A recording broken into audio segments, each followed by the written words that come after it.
बिस्मिल्लाहिर्रहमानिर्रहीम, अस्सलाम वालेकुम। तो कैसे हैं? उम्मीद है आप ठीक ठाक होंगे। तो प्रेगमेटिक का चैप्टर शुरू है, इसको हम कैरी करते हैं। एनाफोरा पढ़ते हैं आज। An anaphora is a word or a linguistic unit, and a text refers back to a previous word and a text for its meaning. Anaphora वो अल्फाज होते हैं, वो वर्ड्स होते हैं। लिंग्विस्टिक का यूनिट का मतलब ही है वर्ड जो कि टेक्स्ट में यूज़ होता है लेकिन रेफ़र बैक करता है। एग्जाम्पल पढ़ते हैं। रेफ़र बैक का क्या मतलब है? Sally came here but nobody saw her. यह इस जुमले में दो हिस्से हैं रेड कलर के, सेली और हर जो है यहाँ पर इसको हम कहते हैं एनाफोरा। क्यों? क्योंकि ये रेफर बैक करता है सेली की तरफ। मतलब ये कि सेली और हर जो है वो सेम चीज़ें हैं, लेकिन हर भी सेली की तरफ इशारा करता है, तो उसको हम कहते हैं हर her anaphora. The students really work hard for their test. यहाँ पर दो सेक्शन है, दियर और स्टूडेंट।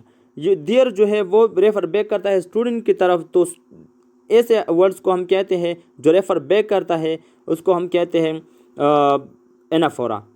द गर्ल सा her self and the mirror. यहाँ पर हर सेल्फ और गर्ल नाउन है और हर सेल्फ जो है वो प्रोनाउन है, लेकिन रेफर बैक करता है गर्ल की तरफ, तो उसको हम हर सेल्फ को हम कहते हैं क्या?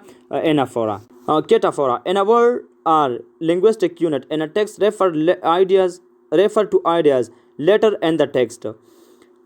ये एनाफोरा की ही तरह है, लेकिन वो सिर्फ वो था रेफर बैक करता था। ये जो है कैटाफोरा रेफर बैक लेटर करता है।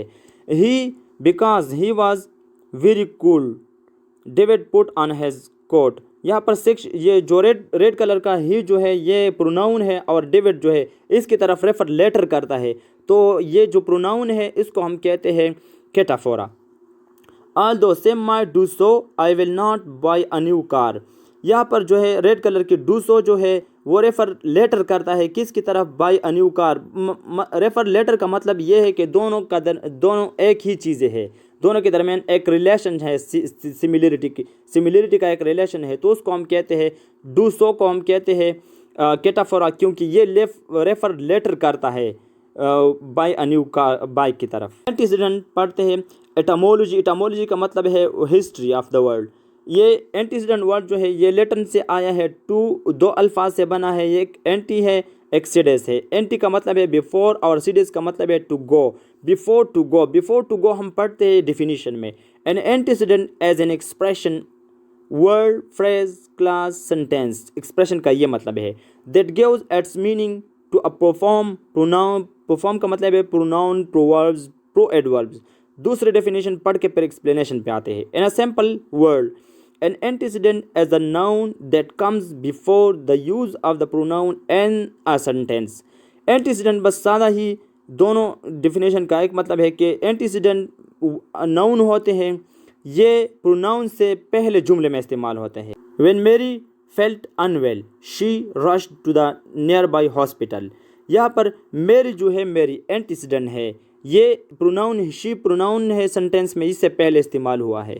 तो एंटीसीडेंट या पोस्टसीडेंट आगे पढ़ते हैं। ये ज़रूरी नहीं है कि नाउन और प्रोनाउन के दरमियान रिलेशन हो, लेकिन ज़्यादातर नाउन और प्रोनाउन के दरमियान होता है, लेकिन एक रिलेशन होना चाहिए। जुमले की दोनों सेक्शन में एक रिलेशन होता है। जुमले की दोनों सेक्शन में पहले वाले हिस्से को हम फिर कहते हैं एंटीसीडेंट, और बाद में जो हिस्सा होता है सेंटेंस का उसमें प्रोनाउन या नाउन होता है, तो उसको हम कहते हैं पोस्टसीडेंट।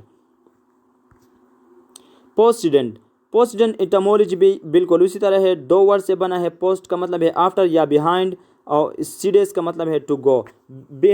आफ्टर टू गो का मतलब क्या होता है? डेफिनेशन पढ़ते हैं। When a proform precede as antecedent, the antecedent is technically not an antecedent but rather at postcedent. In simple words, a postcedent is a noun that comes after the use of the pronoun in a sentence. बिल्कुल वो जो एटामोलॉजी में हमने पढ़ा after to go का मतलब है sentence में ये बाद में जिक्र होता है, तो उसको हम इसी वजह से आफ्टर का वर्ड यूज करते हैं। इसलिए when it is ready I will have a cup of tea. A cup of T यहाँ पर क्या है? पोस्टसीडेंट है, क्योंकि ये जुमले में बाद में जिक्र हुआ है, इससे प्रोनाउन पहले जिक्र हुआ है। एट एट वाला जो सेक्शन है जुमले का, इसको हम कहते हैं एंटीसीडेंट। पहले वाला हिस्सा है जुमले का एंटीसीडेंट कहते हैं, और बाद में जो होता है इसको हम पोस्टसीडेंट कहते हैं।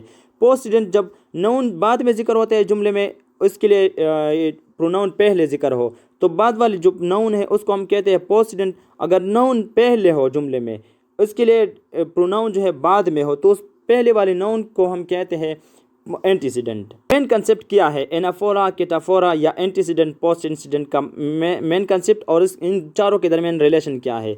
एनाफोरा फर्स्ट होता है एंटीसीडेंट, बाद में एनाफोरा में प्रोनाउन जिक्र होता है।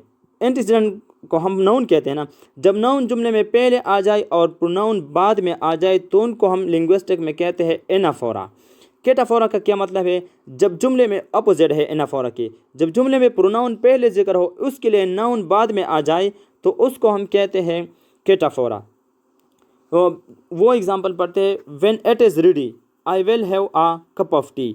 ये किसका एग्जांपल है, कैटाफोरा का एग्जांपल है। Put noun, cup of T noun है, बाद में जिक्र हुआ है, तो उसके लिए प्रोनाउन पहले जिक्र है, तो उसको ऐसे जो हम फिर कहते हैं कैटाफोरा रिलेशन को।